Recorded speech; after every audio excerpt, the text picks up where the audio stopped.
a child was born, and as a result of the child being born for us, then we recognize that we are the beneficiaries of him being born. Well, what is it that we got? Well, we benefit because he was born a child, but he was slain a lamb.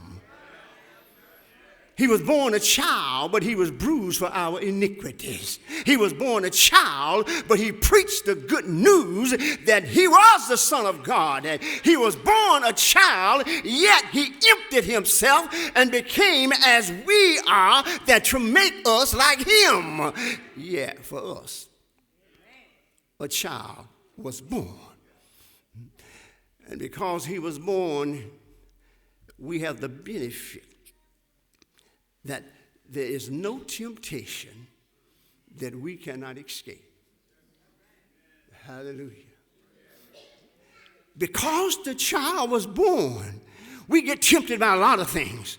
We get wrapped up in a lot of stuff. But hey, even when we get inundated by the temptation, we can escape. Why? Because the child was born.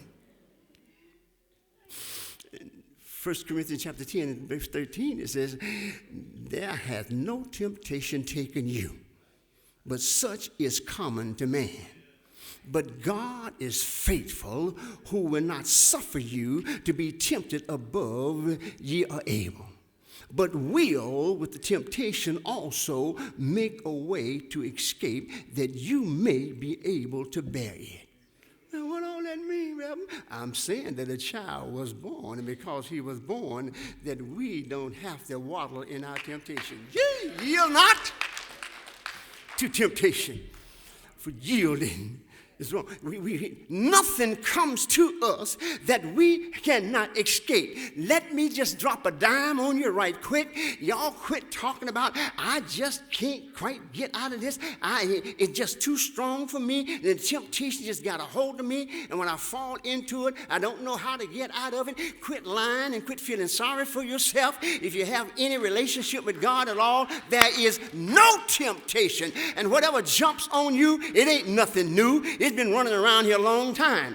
The devil is using the same old tricks, and you ought to know what they are by now, and you ought to be able to see them. You ought to know that he's coming, and when he comes your way and the temptation is there, don't tell me you've got to fall into it.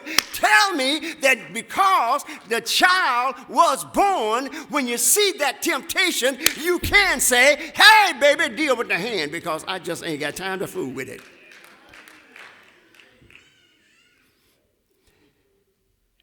The worst times that we have, the worst times we as God's people have, when it comes on us, we have a way to escape.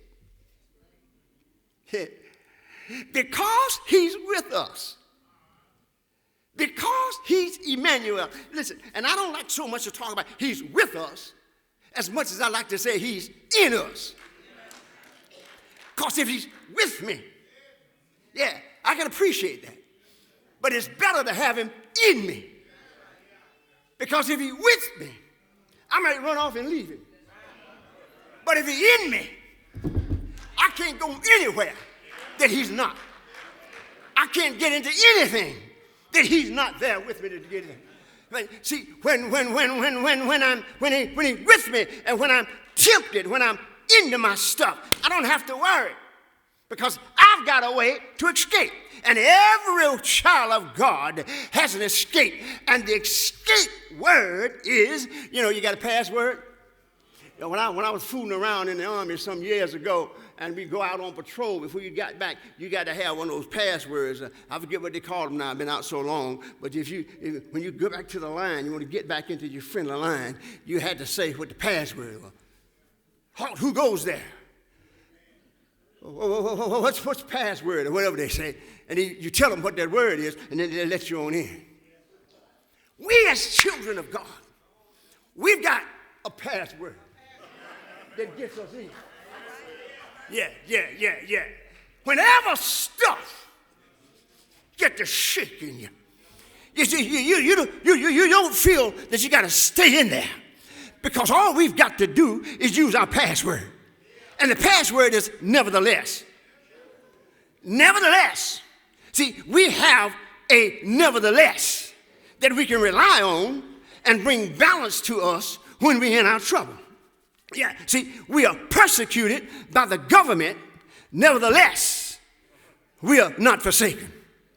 We are cast down by racial prejudice and bigotry all around us. Nevertheless, we ain't destroyed. We are confused and perplexed by the delay of answered prayers.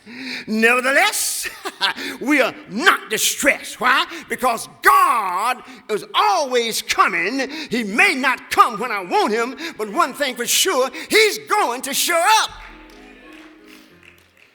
Yeah. That sometimes we are sorrowful at times because of misfortunes that come into our lives. We lose loved ones, we get divorced, we get sick, all kinds of stuff come. Nevertheless, no matter what condition that we are in, because we are children of God and because the Son has come, we are always rejoicing, always abounding in the work of the Lord, for we are persuaded that God will keep that which we commit unto him. And all we commit to him is all that we have. And in the event that we commit ourselves to him, he will keep us. And even though stuff jump on us, he has a way of knocking the stuff off of us. If we just let him, we have an escape because we use the word nevertheless. That's my password. Unto us a child was born. You know, with such a God who has this zealous for us. In the text, we find that the prophet was talking about how it is that God had actually expanded the territory, the nations, and he talked about how it is that there was some joy that was being experienced. But see, he didn't give them the joy, the real joy. See, that was some joy. And he talks about the joy that they had, like farmers have when they plant and they're patient and they wait for the yielding of the crop. So at the harvest, they have great joy. He talks about the joy that you have when you go into war and you win the battle and then you begin to share the spoils. That's joy. And he says they got joy, but they got the wrong kind of joy. They don't have the real joy. But he started talking about how it is that they were delivered, how it is that God delivers them from the enemy, how it is that God himself has actually took the foot of the enemy off their necks, how it is that God has set them free. When you start thinking about how good God is and what he has done for you,